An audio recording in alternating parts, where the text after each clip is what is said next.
కమ్మని వేరుశనగిత్తనాల కారప్పొడి ఎంతో కమ్మగా ఉంటుంది. వేడివేడి అన్నంలోకి నెయ్యి వేసుకొని తింటే అబ్బా ఎంత కమ్మగా ఉంటుందో. ఇడ్లీల్లోకి దోశల్లో కూడా చాలా బాగుంటుంది.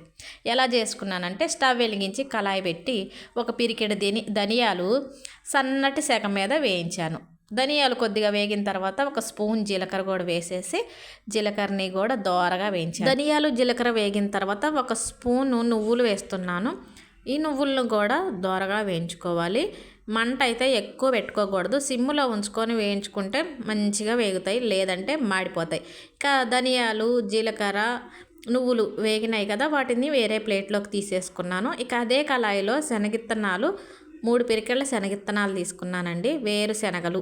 వేరుశనగిత్తనాలు తీసుకొని వీటిని కూడా సిమ్లోనే ఉంచుకొని వేయించాను. ఇక వేరుశనగిత్తనాలు వేగిన తర్వాత అదే కళాయిలో పిరికెడు కరివేపాకు కూడా వేసి వేయించుతున్నాను.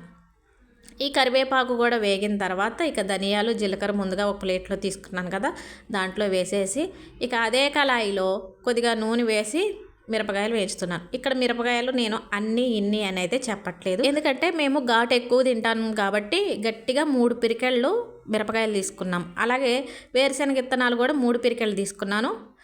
మిరపకాయలు కూడా 3 పిరికెళ్ళు, గట్టిగా 3 పిరికెళ్ళు తీసుకున్నాను. మీరైతే ఒక పిరికెడు తగ్గించి తీసుకోండి ఘాటు తక్కువ తినేవాళ్ళు.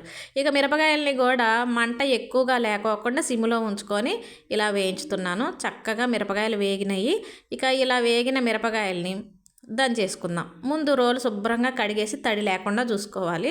ఇక వేగిన మిరపకాయలని ముందుగా రోట్లో వేసేసి గల్లు ఉప్పు వేసాను.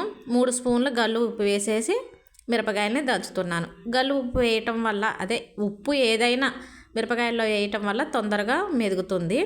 మీరు రోట్లో దంచుకోలేము అనుకున్న వాళ్ళైతే మిక్సీలో వేసుకొని కారప్పొడి పట్టుకోవచ్చు. అలాగైతే ఇంకా తొందరగా మెదిగిద్ది. నాకేమో రోట్లో అలవాటు కాబట్టి ఇలా రోట్లో దంచుతున్నాను.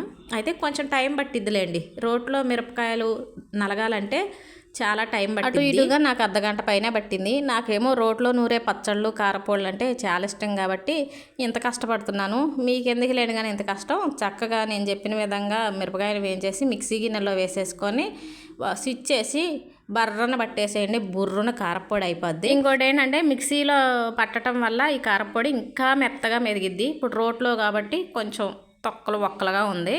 ఇక మిరపకాయలు ఇలా మెదిగిన తర్వాత ఇందులోకి ముందుగా వేయించి పెట్టుకున్న కరివేపాకు జీలకర్ర ధనియాలు నువ్వులు ఉన్నవి కదా, అవి కూడా వేసి దంచేస్తున్నాను. ఇవి నలగటానికి కూడా కొద్దిగా టైం పడుతుంది, కానీ ఈ కారపొడి మాత్రం చాలా అంటే చాలా బాగుంటుంది. నేను చెప్పిన విధంగా చేసుకోండి, నిజంగా మీరే నాకు కామెంట్ పెడతారు. ఇక ఈ ధనియాలు మంచిగా మెదిగిన తర్వాత వేయించి పెట్టుకున్న శనగిత్తనాలు, అదే వేరుశనగిత్తనాలు కూడా వేసేస్తున్నాను. మాకు శనగిత్తనాలు అన్నది అలవాటు అండి. నాకైతే ప్రతి ఒక్కసారి వేరుశనగలు అనను, శనగిత్తనాలు అంటాను, ఏమనుకోవద్దు. ఇక వేయించి పెట్టుకున్న ఈ వేరుశనగిత్తనాలు కూడా వేసి ఇలా పొడిలాగా దంచేస్తున్నాను. చాలా మట్టుకి కారపొడి అయిపోయినట్టే అండి, కానీ వీడియో చూపించడానికి ఒక 3-4 నిమిషాలు పడుతుంది, కానీ ఇలా చేయడానికి నాకు చాలా టైం పట్టిందనమాట. ఇక ఈ వేరుశనగిత్తనాలు మెదిగిన తర్వాత వెల్లుల్లి రెబ్బలు వేస్తున్నాను. అటు ఇటుగా ఒక 15 పైనే వేసాను. వెల్లుల్లి రెబ్బలు ఎక్కువ వేసుకోవటం వల్ల కారపొడికి టేస్ట్ అన్నది చాలా అంటే చాలా బాగుంటుంది. ఏ కారపొడికైనా సరే వెల్లుల్లి రెబ్బలు ఎక్కువ వేయటం వల్ల మనకు ఆ స్మెల్ టేస్టు చాలా బాగుంటుంది. వెల్లుల్లి రెబ్బలు మెత్తగా మెదిగిన తర్వాత ఇక కారపొడి అంతా కూడా గరిటతో ఒక్కసారి కలిపేస్తున్నాను. మీకు మిక్సీలో అయితే ఇంత ప్రాసెస్ ఉండదు. అయితే మిక్సీలో ఎలా చేస్తారంటే ముందు మిరపకాయలు శనగిత్తనాలు అలాగే ధనియాలు అన్నీ పట్టుకున్న తర్వాత లాస్ట్లో ఎల్లిపాయలు వేసి మరొకసారి తిప్పండి మిక్సీని, చక్కగా మీకు కారపొడి అయిపోద్ది. ఇప్పుడు ఇక్కడ కూడా కారపొడి అయిపోయినట్టేనండి. అయితే మీరు ఇక్కడ ఉప్పు వేయలేదు అని అనుకోవద్దు. ఫస్ట్లో మిరపకాయలు దంచే ముందే ఉప్పు సరిపోని వేసాను. 3 స్పూన్ల కల్లు ఉప్పు వేసాను. మెత్తటి ఉప్పు అయినా వేసుకోవచ్చు, నేనైతే కల్లు ఉప్పు వేసాను. కారపొడి అయితే రెడీ అయిపోయిందండి. బాక్స్లోకి తీసేసుకుంటున్నాను.